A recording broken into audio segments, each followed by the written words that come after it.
Well, I certainly have lost many battles. So far, I've not lost a war, but I've certainly lost many battles. Oh, yeah, more than I can count, probably. I mean, we had many, at Tesla, we came many times close to bankruptcy. In fact, at the end of 2008, we were only a few days from bankruptcy. Literally 2 days, 3 days. I gave basically both SpaceX and Tesla from the beginning a probability of less than 10% of likely to succeed. In the beginning, I wouldn't even let my friends invest because I don't want to lose their money. I thought it was like, I'd rather lose my own money. We almost did die at SpaceX actually. So I'd budgeted for 3 flights. I mean, technically, I didn't have a plan where I had money from PayPal. I had like about 180 million from PayPal. And I thought,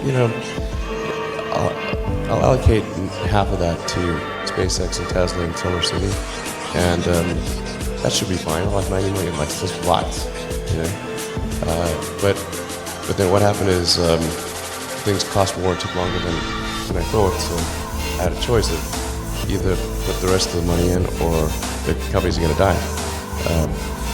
And so I ended up putting all the money in and borrowing money for rent from friends. If you want to try to come up with an innovative breakthrough, that's going to be how it is. Anything which is significantly innovative is going to come with a significant risk of failure. You've got to take big chances in order for the potential for a big positive outcome. If the outcome is exciting enough, then taking a big risk is worthwhile. It's really how I approach it. But then, once executing down a path, I actually do my absolute best to reduce risk, or to improve another way of saying it, to improve the probability of success. Because when you try to do something that is very, very risky, that you have to spend a lot of effort trying to reduce that risk as you embark down that path. I mean, I think I'm kind of constitutionally just geared to just keep going. I don't know. I don't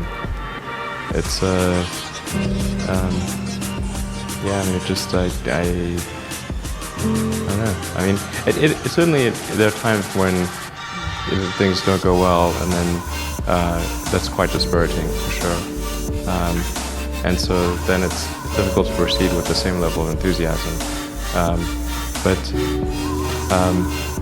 But I do think the things that we're doing are pretty important to the future, and if we don't succeed, then it's not clear what other things would succeed, and if we don't succeed, then we'll be certainly pointed to as a reason why people shouldn't even try for these things. So I think it's important that we do whatever is necessary to keep going. So how do you keep your focus on the big picture when you're constantly faced with we could be out of business in a month? Well, it's just a very small percentage of mental energy is on the big picture. Like you know where you're generally heading for, and the actual path is going to be some sort of zigzaggy thing in that direction. You try not to deviate too far from the path that you want to be on, but you're going to have to do that to some degree. Successful entrepreneurs probably come in all sizes, shapes, and flavors. An obsessive nature with respect to the quality of the product is very important. Even if you're the best, there's always a chance of failure. So I think it's important that you really like whatever you're doing. If you don't like it, life is too short. If you like what you're doing, you think about it even when you're not working. I mean, it's something that your mind is drawn to. And if you don't like it, you just really can't make it work, I think. A lot of times people think like creating a company is going to be fun. I would say it's really not that fun. I mean, there are periods of fun, and there are periods of where it's just awful. And particularly if you're the CEO of the company, you actually have a distillation of all the worst problems in the company. There's no point in spending your time on things that are going right. So you only spend your time on things that are going wrong. And there are things that are going wrong that other people can't take care of. So you're like the worst. You have a filter for the crappiest problems in the company. the most pernicious and painful problem. I think you have to feel quite compelled to do it and have a fairly high pain threshold. And there's a friend of mine who says like starting a company is like staring into the abyss and eating glass. And there's some truth to that. The staring into the abyss part is that you're going to be constantly facing the extermination of the company. Because most startups fail. Like 90%, arguably 99% of startups fail. So that's the staring into the abyss part. You're constantly saying, okay, if I don't get this right, the company will die. It should be quite stressful. And then